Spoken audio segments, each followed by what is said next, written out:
오늘 우리에게 주시는 하나님의 말씀은 에스라 7장 10절, 10장 1절에서 5절의 말씀입니다. 다 함께 일어나셔서 하나님의 말씀을 경청하겠습니다.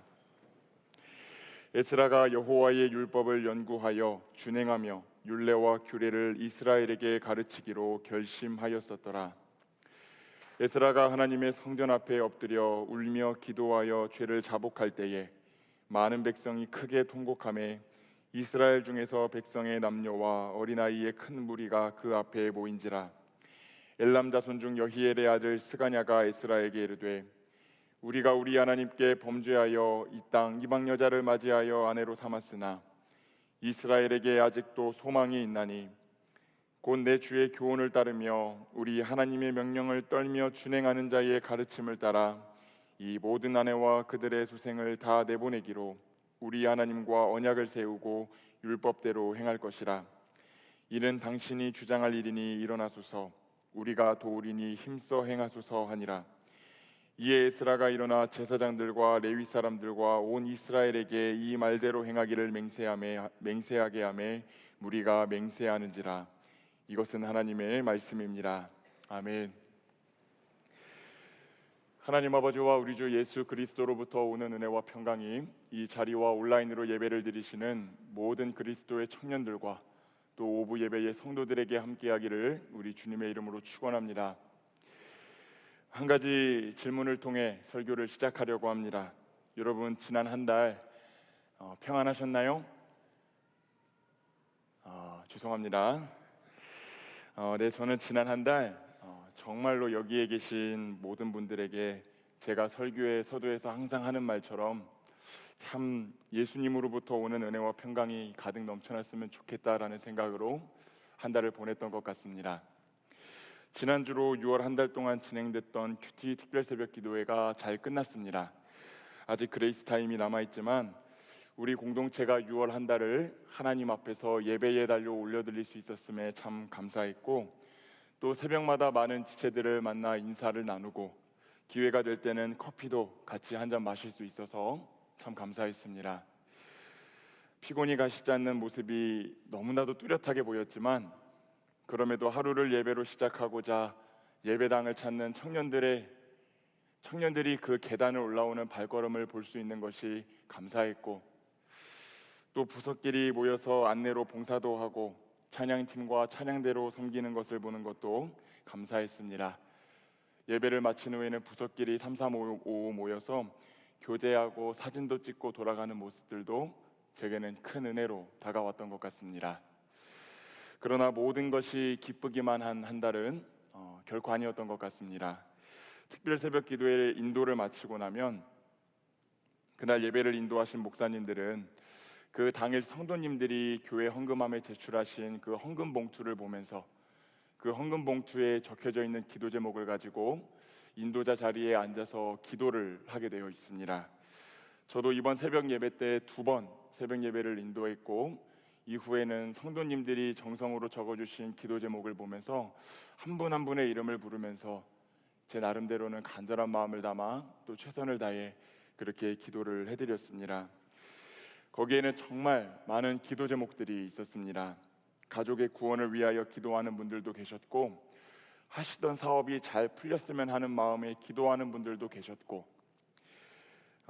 취업과 이직을 위해 기도하고 계신 분도 계셨고, 몸의 건강이 좋지 않아 회복을 구하고 계신 기도도 있었습니다.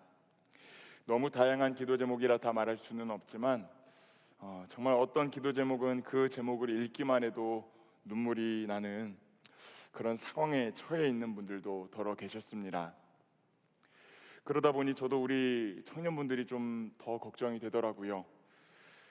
그래서 좀 더 시간을 내서 청년분들을 만나 뵙기도 하고, 만나기 어려울 땐 통화도 드리며 삶의 이야기를 듣는 시간을 이번 주에 좀 많이 보냈습니다.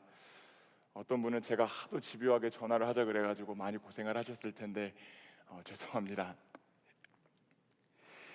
그런데 특별히 기억에 남는 것이 많은 청년분들이 나누어 주신 어떤 고민에 대해서, 그 고민에 대한 기도 제목을 들었을 때 공동체에 대한 어떤 기도들이 또 어떤 고민들이 있구나라고 하는 것을 제가 깨닫게 되었습니다. 몇 번의 만남과 여러 차례의 통화 중 어떤 한 분의 지체께서 저에게 질문하셨던 그 질문이 아직도 생각이 납니다.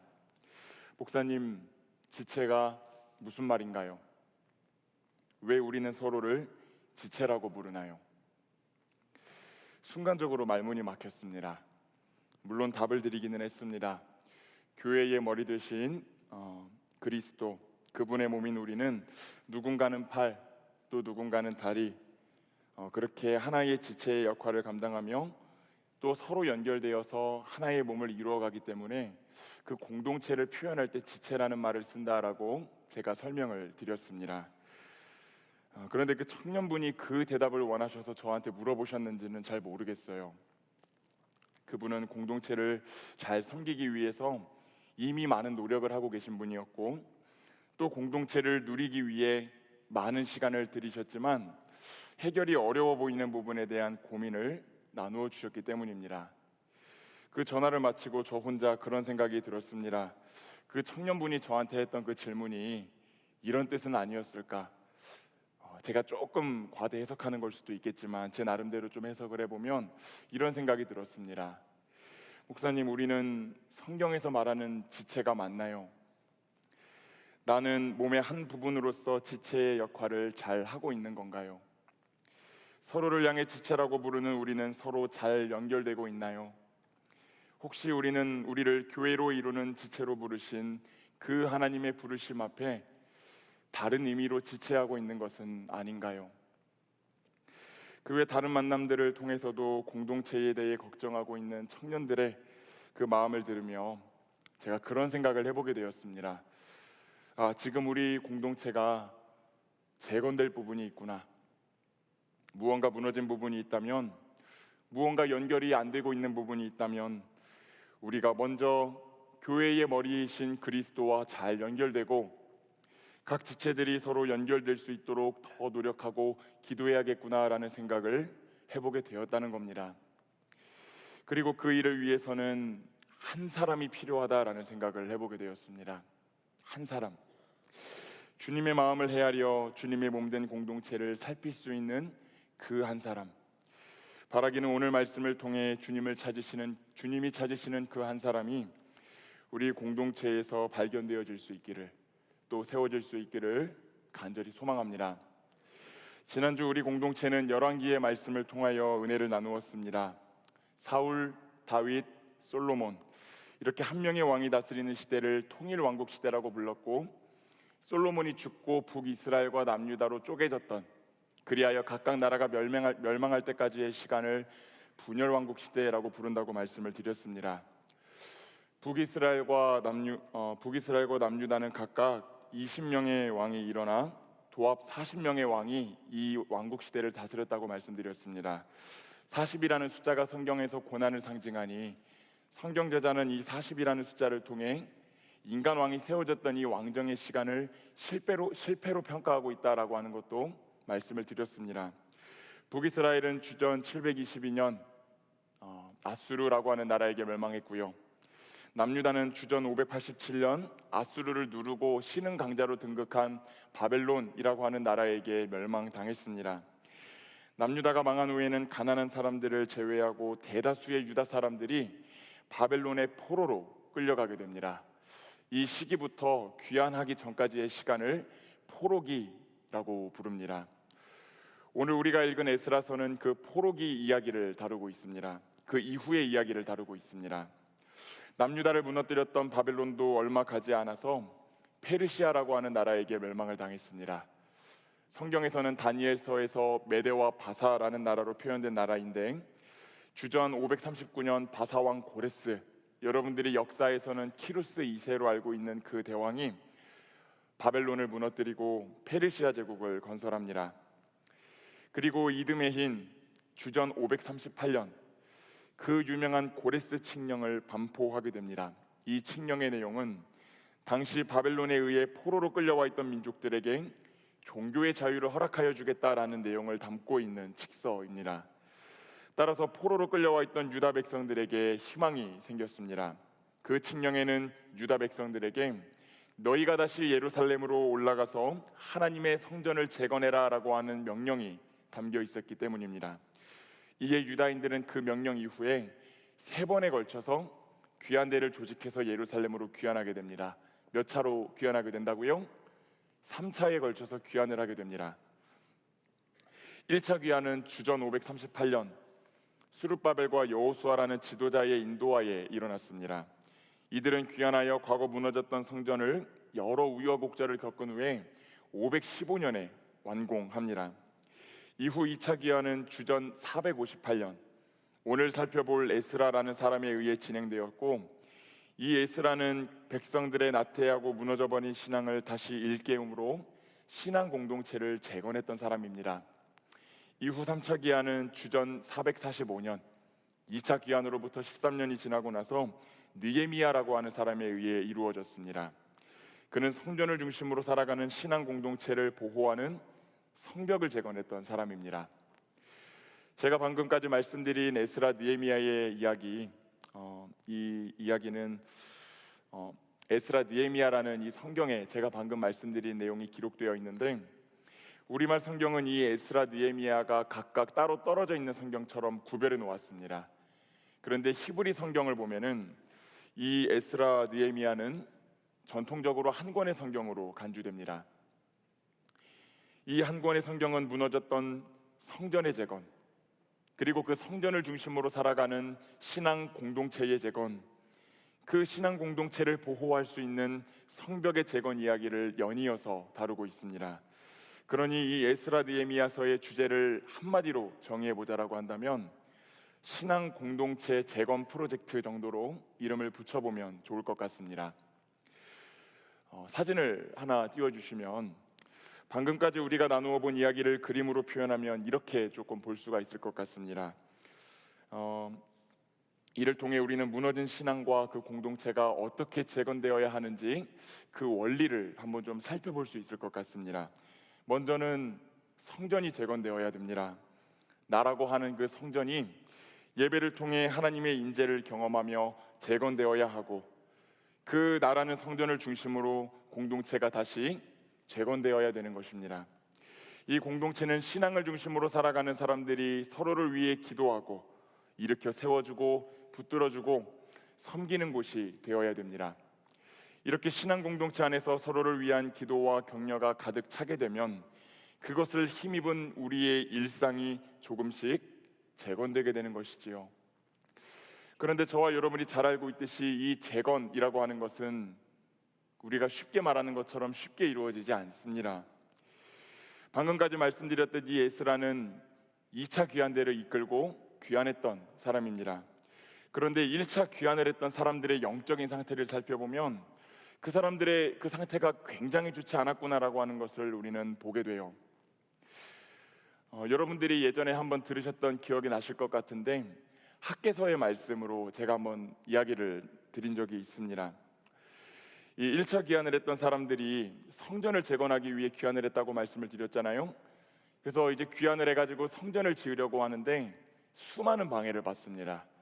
그러다 그렇게 해가지고 20년 가까이 성전 공사가 중단되었다가 학개라는 예언자가 일어나가지고 성전을 재건해라 라고 독려하죠.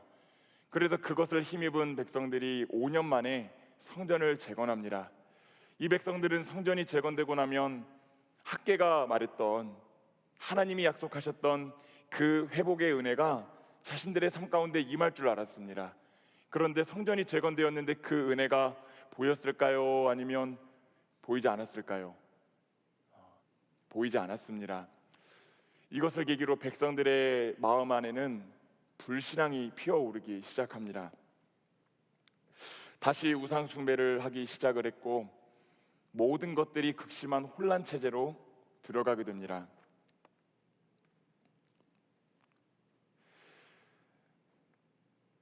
그런 상황 속에서 정말 될 대로 되라는 식으로 이방 여인들을 맞이하여 아내로 삼는, 우상을 섬기는 그 사람들을 아내로 맞이하여서 이 나라 가운데 다시 우상을 드리는 일들이 1차 귀환을 했던 사람들의 삶 가운데 계속해서 벌어지고 있었다라고 하는 것입니다.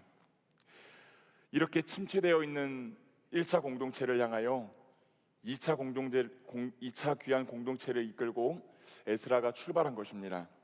과연 이 에스라는 이 침체되어 있는 공동체를 어떻게 신앙으로 재건하기 시작했을까요? 오늘 이 에스라의 이야기를 통해 주님이 찾으시는 한 사람이 어떤 사람인지를 한번 보고자 합니다. 먼저 주님이 찾으시는 한 사람은 낮은 곳을 찾아가는 사람입니다. 한번 따라해 보겠습니다. 낮은 곳을 찾아가는 사람. 먼저 이 에스라가 정확히 어떤 사람이었는지 다 함께 에스라 7장 1절 그리고 5절의 말씀을 한번 읽어보도록 하겠습니다. 이 일 후에 바사왕 아닥사스다가 왕위에 있을 때에 에스라라 하는 자가 있으니라. 그는 스라야의 아들이요 아사랴의 손자요 힐기야의 증손이요 아비수아의 13대 손이요 비느하스의 14대 손이요 엘르아살의 15대 손이요 대제사장 아론의 16대 손이라. 아멘. 에스라 7장에서는 이 에스라의 족보를 1절부터 5절까지 길게 서술하고 있습니다. 너무 길어서 중간을 생략했는데 이 5절의 끝자락을 보니까 에스라가 누구의 16대 손이라고 말하고 있지요? 아론의 16대 손이라고 말하고 있습니다. 이 아론이 누구입니까? 출애굽을 감당했던 모세의 형이자 이스라엘의 첫 번째 대제사장이었던 사람입니다. 그러니 성경은 이 에스라라고 하는 사람이 누구라고 설명을 하고 있는 겁니까? 이스라엘인이라면 잊을 수가 없는 뼈대 있는 가문의 사람, 그리고 명망 있는 사람이었다라고 하는 것을 보여주고 있는 것입니다. 그런데 에스라의 프로필이 여기서 안 끝납니다. 다 함께 에스라 7장 6절의 말씀도 한번 읽어보도록 하겠습니다. 이 에스라가 바벨론에서 올라왔으니 그는 이스라엘의 하나님 여호와께서 주신 모세의 율법에 익숙한 학자로서 그의 하나님 여호와의 도우심을 입음으로 왕에게 구하는 것은 다 받는 자이더니. 아멘. 그는 율법에 익숙한 학자였습니다. 즉 하나님의 말씀에 정통한 많이 배운 사람, 거기다가 당시 페르시아의 왕이었던 아닥사스다 왕의 총애와 후원을 한 몸에 받는 그런 사람이었다라고 성경이 기록합니다. 먼 예전에 상영했던 한 영화의 제목을 빌려 말하면 이 에스라는 왕의 남자 정도 되지 않았을까, 그런 생각을 해봅니다. 어느 것 하나 꿀리지 않고 모자람이 없는 사람이 이 에스라였다라고 하는 겁니다. 그런데 에스라는 현재 자신이 누리고 있는 좋은 입지, 풍족한 삶의 자리를 버리고 1차 귀환 공동체가 살고 있는 그 예루살렘으로 가기로 결단합니다. 그는 신앙의 침체를 겪고 있는 귀환 공동체에게 말씀을 가르치기 위해 자신의 지식을 사용할 것을 결단하고요. 그리고 에스라 7장 11절을 보면 이 에스라는 갈 때 그냥 자기 몸만 간 게 아니라 왕의 후원을 받아가지고 왕의 금고에서 은과 금을 지원받고 제사에 사용할 짐승을 지원받아서 갔습니다. 왕에게 신임과 사랑을 받던 자신의 입지와 명망을 활용해서 백성들에게 필요한 재물을 이끌고 갔다라고 하는 것입니다. 그는 하나님께 받은 축복이라 여겨진 가치들을 자신을 위해 쓰는 것이 아니라 낮은 곳에서 힘겹게 살아가고 있는 공동체를 향하여 선용하는 모습을 보여주고 있다라고 하는 것입니다.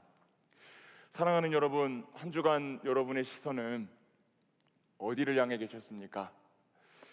여러분이 가지고 있다 여겨진 축복들은 누구를 위하여 사용되었나요? 어떤 분들은 그렇게 생각하실지도 모르겠어요. 나는 에스라처럼 좋은 집안에서 태어난 것도 아니고 지위나 명망이 있는 것도 아니고 가진 것이 많은 것도 아니고 많이 배운 것도 아닙니다. 그러나 그런 것이 있어야만 낮은 곳을 향하여 갈 수 있는 것이 아니고 타인을 돌볼 수 있는 것이 아니라는 것을 저와 여러분이 기억해야 됩니다. 만약 내가 상대방보다 조금 더 시간을 낼 수 있다면 나에게 기도를 부탁한 지체를 위해 무릎 꿇고 기도를 드리는 것도 우리가 할 수 있고요. 누군가 어떤 문제를 만나 힘들어하고 있다는 소식을 들으면 그 지체를 위해 전화 한 번을 더 해줄 수도 있는 노릇입니다. 나에게 좀 더 여력이 된다면 밥까지는 아니더라도 커피 한 잔을 사주면서 그 마음의 이야기를 들어줄 수도 있는 것이고, 도와줄 수 있는 부분이 있다면 할 수 있는 데까지는 도움을 줄 수 있는 것도 가능한 일입니다. 중요한 것은 이렇게 사소해 보이는 아무것도 아닌 일이라고 할지라도 그것을 행하지 않으면 아무런 소용이 없다라고 하는 것입니다. 간절히 바라기는 지금 이 자리에 있는 저와 여러분이 가장 낮은 자리로 가겠습니다라고 결단하며 하나님 앞에 나아가지는 못하더라도 지금 내가 있는 이 자리보다는 조금 더 낮은 곳을 향해 걸어가는 한 사람이 되겠노라고, 거기서 만나는 영혼들을 위해 내가 받은 축복을 선하게 사용하는 한 사람이 되겠노라고 고백할 수 있으면 좋겠습니다. 그 한 사람이 모두 되시기를 주님의 이름으로 축복합니다. 두 번째로 주님이 찾으시는 한 사람은 말씀의 생명을 거는 사람입니다. 한번 따라해 보겠습니다. 말씀의 생명을 거는 사람. 아멘. 다 함께 오늘 본문 에스라 7장 10절의 말씀을 한번 읽어보도록 하겠습니다.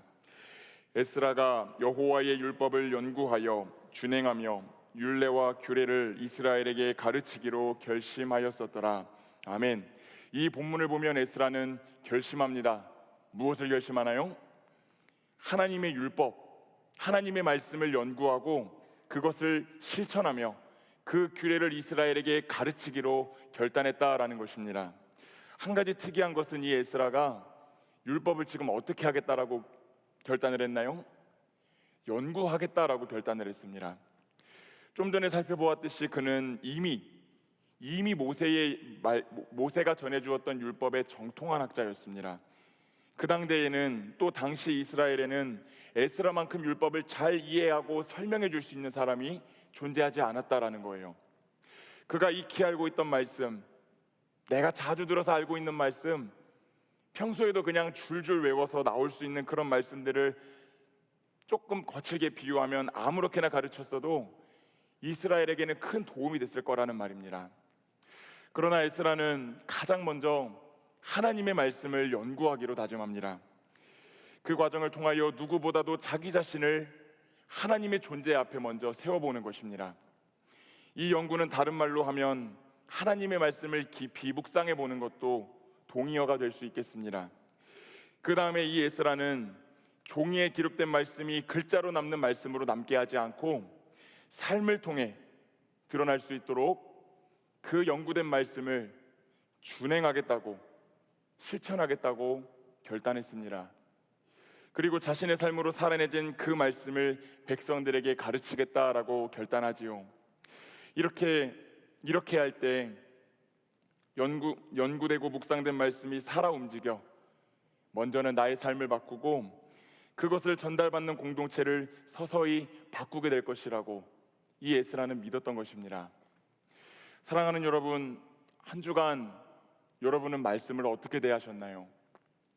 오늘 이 부분에 대해서는 특별히 우리 임슬이 분들께, 물론 이 예배를 드리시는 모든 분들께 해당하는 말씀이지만 특별히 리더십으로 섬김을 감당하고 계신 모든 분들께 한번 여쭤보고 싶습니다. 사랑하는 여러분, 한 주 동안 말씀 열심히 붙드셨나요?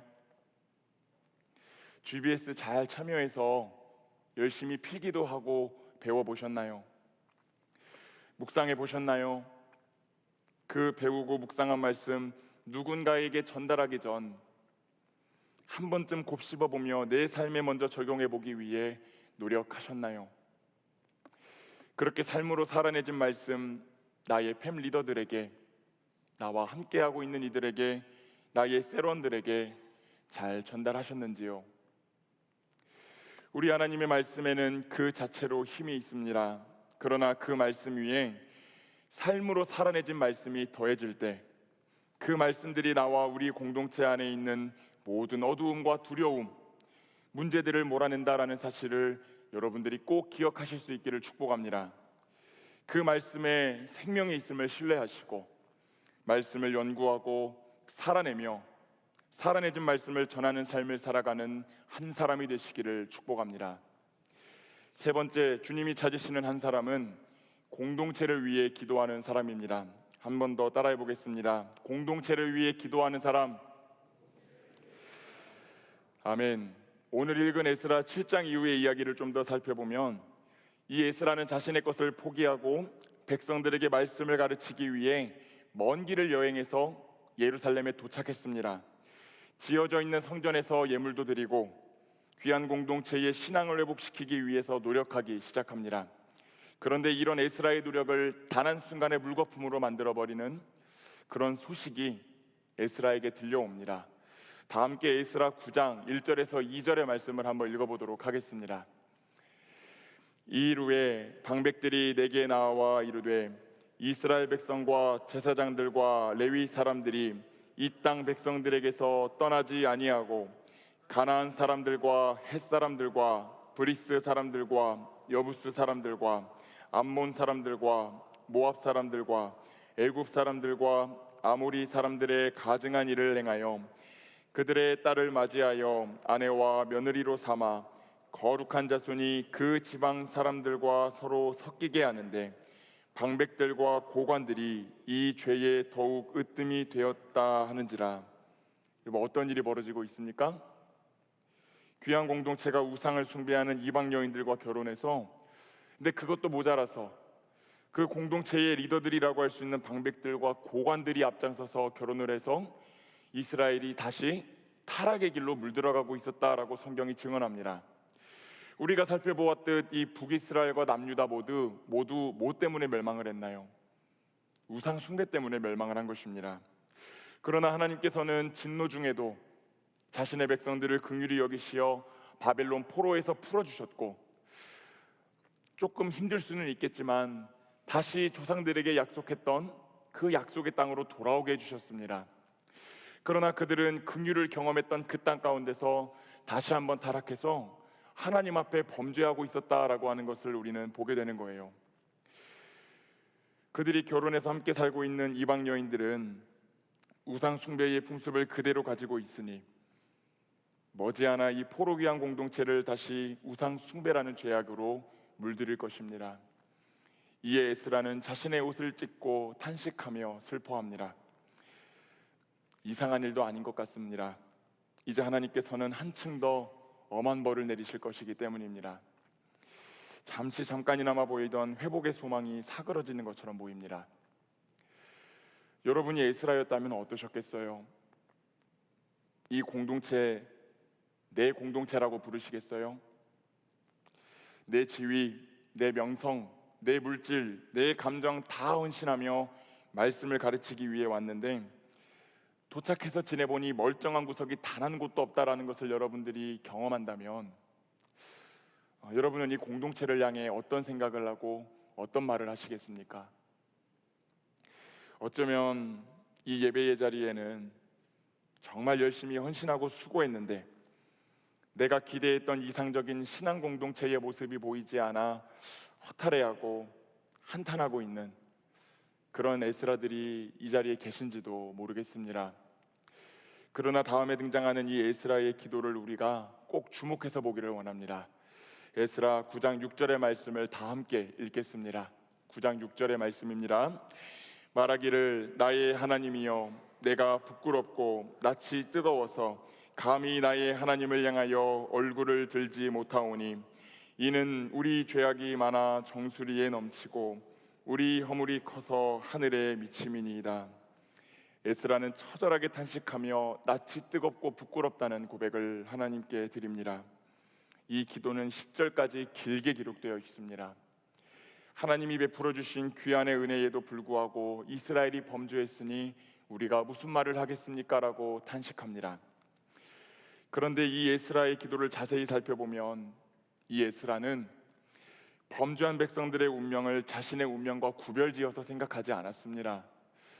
그는 자신의 기도에서 우리 죄악이 많고 우리 허물이 크다라고 기도하며 범죄하지 않은 자신과 중범죄를 저질렀다 판단된 백성들의 운명을 하나의 밧줄로 묶습니다.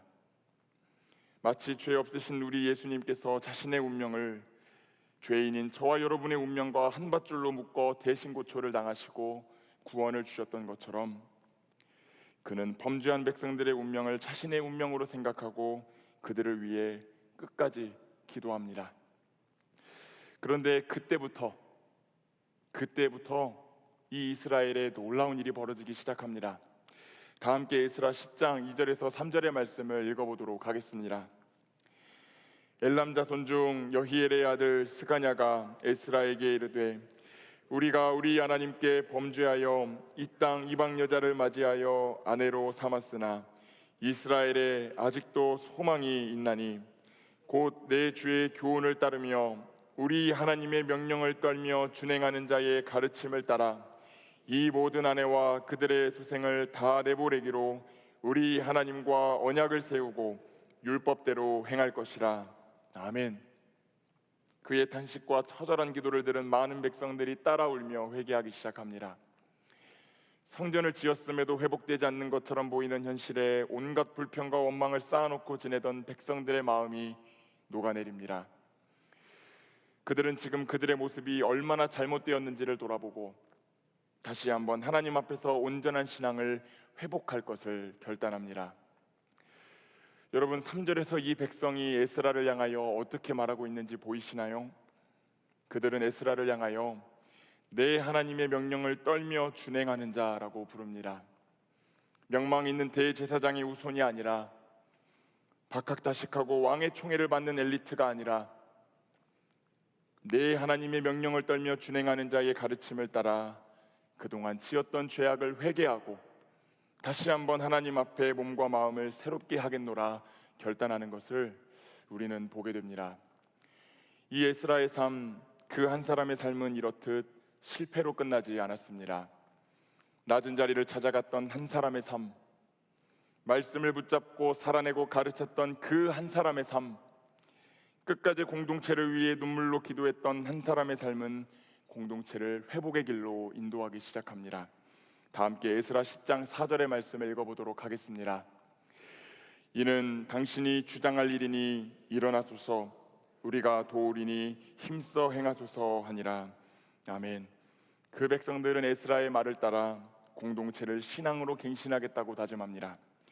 이 에스라는 그 자리에서 일어나서 백성들을 다시 각성시켰고 그들이 지어왔던 죄악을 끊어낼 수 있도록 인도하며 꺼지기 직전에 놓여 있던 소망의 불씨를 다시 살려냅니다.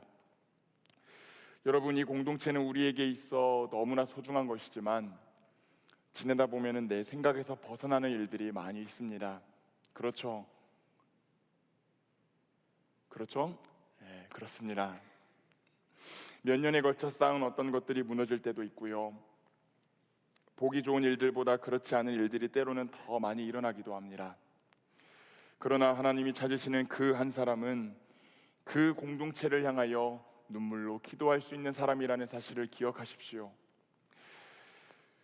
바로 저와 여러분의 주님이신 예수님께서 저와 여러분을 위해 지금도 하나님을 향해 말할 수 없는 탄식으로 기도하고 계신다는 사실을 기억하십시오. 바라기는 그 에스라의 모습, 그 예수님의 모습을 닮아 우리 공동체를 위해 다른 어떤 것들보다도 사랑으로 눈물로 기도할 수 있는 그 한 사람이 되시기를 축복합니다. 말씀을 맺겠습니다. 사랑하는 여러분, 지난 한 주 많은 청년들과 대화를 했습니다. 많은 고민, 많은 아픔들을 듣고 나누었습니다. 나누는 과정에서 제 마음도 정말 많이 아팠고 더 많이 섬기지 못해서 죄송했고 어떻게 우리 공동체를 더 잘 세워갈 수 있을까 고민하며 한 주를 보냈습니다. 그런데 한 가지 제 마음 안에 들었던 생각은 그렇게 아팠던 순간들 속에서도 그렇게 공동체를 향하여 헌신하고 수고하고 있는 에스라들과 통화하고 있다는 사실이었습니다. 그들을 만나는 과정에서 저는 이 공동체에 아직도 남아있는 수많은 청년 에스라들을 만났습니다. 어렵고 힘든 순간 낮은 자리를 찾아 섬겨주셔서 감사드립니다. 때로는 지치고 힘들더라도 말씀을 붙들고 살아내며 전하기 위해 애써주셔서 감사합니다. 답답하고 힘든 순간에도 공동체를 위해 눈물로 기도해 주셔서 걱정 어린 마음을 보내주셔서 감사드립니다. 그래서 우리는 오늘 이 이스라엘 백성들이 마지막에 고백했던 것처럼 우리 공동체를 향해 아직도 소망이 있나니라고 고백할 수 있을 것 같습니다. 그러나 제가 한 가지 더 간절히 바라는 것이 있습니다. 그것은 우리 공동체에 또 다른 청년 에스라들이 더 많이 세워져야 된다라는 것입니다. 그 에스라들이 세워짐으로 말미암아 우리가 주님의 사랑 안에서 함께 짐을 나눠지고 함께 수고하며 이 공동체를 더 온전히 신앙으로 재건해 나가야 된다는 것을 저와 여러분이 기억했으면 좋겠습니다. 바라기는 수많은 청년 에스라들이 엑스1부에서 나오기를 축복합니다. 수많은 청년 에스라들이 엑스2부에서도 나오기를 축복합니다. 엑스5부에서도 나오기를 축복하고요, 브릿지에서 나오기를 축복하고, 연합회에서 나오기를 축복하고, 다드림에서 나오기를 축복하고, 디스페이트에서 나오기를 축복하고, 이츠워십팀에서 나오기를 축복합니다. 그때 어쩌면 지금 우리가 해결해 나가야 할 숙제라고 생각하고 있는 이 신앙의 숙제들은 더 이상 숙제가 아니라 어느 순간 주님이 그것을 걸음으로 사용하시어 더 찬란한 기쁨을 허락해 주실 그 축제의 자리로 바뀌게 될 줄로 믿습니다. 오늘 주님이 저와 여러분에게 말씀하십니다. 청년 에스라를 찾는다.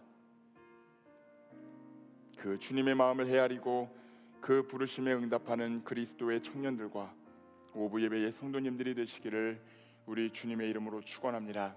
기도하겠습니다. 사랑과 은혜가 충만하신 아버지 하나님, 오늘 이 자리에 모여있는 저와 우리 모든 성도들이 주님이 찾으시는 그 한 사람이 되기를 소망합니다. 낮은 곳을 향하여 걸어가고 말씀에 생명이 있음을 기억하고 그것을 붙들고 적용하며 그것을 가르치며, 때로는 힘들고 어렵고 답답하더라도 공동체를 위해 눈물로 간구할 수 있는 그 에스라들이 우리가 되기를 소망합니다. 하나님, 그렇게 하여 우리가 함께 사랑의 짐을 나눠지기를 소망합니다. 주께서 우리에게 먼저 보여주신 그 섬김과 사랑의 길을 따라 우리 공동체를 든든한 신앙 공동체로 재건해 나가는 은혜가 있을 수 있도록 하나님 축복하여 주시옵소서. 감사를 드리며 우리 주 예수 그리스도의 이름으로 기도드립니다. 아멘.